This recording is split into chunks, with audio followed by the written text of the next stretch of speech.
आप सबको एक बार फिर से इस शाम के लिए, इस समय के लिए मैं आप सबको जय मसीह की करती हूँ। और जिस तरह से मैं आज फिर परमेश्वर के वचन को आप लोगों के सामने लेकर आई हूँ, जैसा आप जानते हैं कि मैं आज मत्ती 10 उसके 10 अध्याय के 27 और 28 आयत से परमेश्वर के वचन को बताना चाहती हूँ, क्योंकि परमेश्वर ने हमसे कहा है कि जाओ और जगत के लोगों को मेरा सुसमाचार सुनाओ। जबकि यहाँ पर लिखा है कि जो मत्ती 10 उसकी 27 आयत में लिखा है, जो मैं तुमसे अंधियारे में कहता हूँ उसे तुम जाकर उजियाले में कहो, और जो कानों कान सुनते हो उसे छतों पर से प्रचार करो।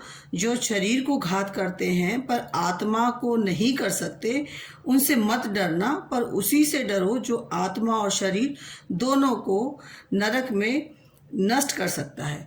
परमेश्वर का वचन हमें सिखाता है, जिस समय प्रभु यीशु मसीह अपने शागिर्दों को लेकर ये बातें बता रहे थे, जब उन्होंने अपने 12 शागिर्दों को, जब हम इसकी शुरुआत में देखते हैं कि उन्होंने अपने चेलों को कहा जाओ, और जाओ तो अपने साथ ना तो झोला लेना, ना अपना कोई सामान लेना, लेकिन तुम डरना मत। यहाँ पर 3 बार लिखा है, जबकि हम 26 से लेकर 31 आयत में पढ़ते हैं तो वहाँ पर 3 बार लिखा है। 26 आयत में लिखा है, इसलिए मनुष्यों से मत डरना, क्योंकि कुछ ढपा नहीं जो खोला ना जाए, और ना कुछ छिपा है जो जाना ना जाएगा।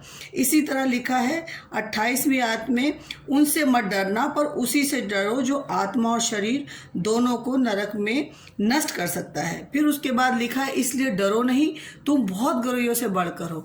परमेश्वर हमारा मूल्य जानता है। जिस समय यीशु मसीह अपने शागिर्दों को बता रहे थे, तो वो ये तो जान रहे थे कि ओल्ड टेस्टमेंट में किस तरीके से भविष्यद्वक्ताओं ने कहा है, और ये भी कोई एक भविष्यद्वक्ता है, लेकिन उनकी उस समय तक आत्मिक आंखें नहीं खुली थी। वो परमेश्वर को नहीं समझ पा रहे थे कि परमेश्वर मनुष्य के बीच में देहधारी होकर आया, परमेश्वर मनुष्य बनकर आया, ताकि जो कोई विश्वास करे वो नाश ना हो बल्कि हमेशा की जिंदगी पाए। क्योंकि जिस तरह से हम पढ़ते हैं, इब्रानियों 10 उसकी 31 में आयत में लिखा है इस प्रकार,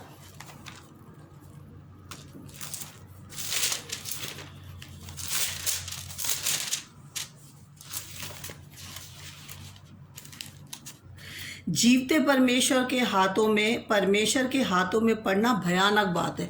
परमेश्वर नहीं चाहता उस दिन के लिए कि मनुष्य नाश हो जाए। परमेश्वर चाहता है कि हरेक को मन फिराव का मौका मिले।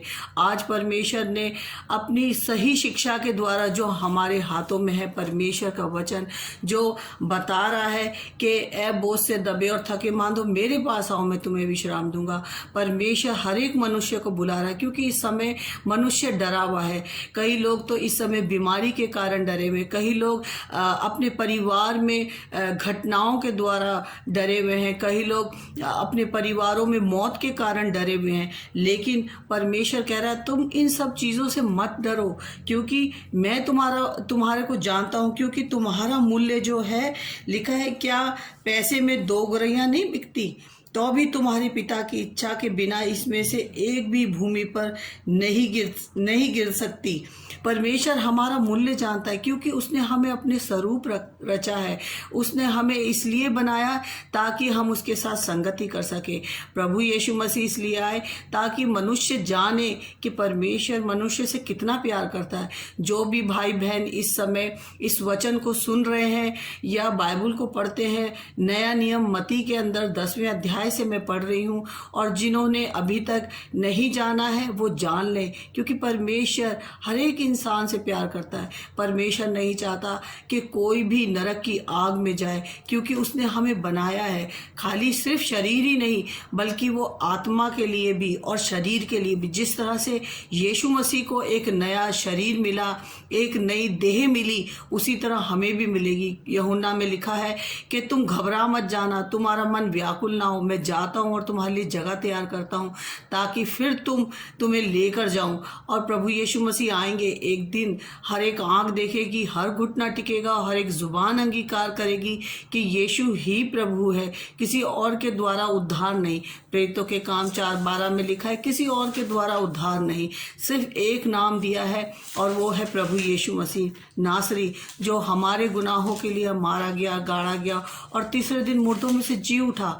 और आज पिता की यही इच्छा है कि हर एक मनुष्य उसके पास आए, ताकि वो जीवन पाए जो हमेशा की जिंदगी है।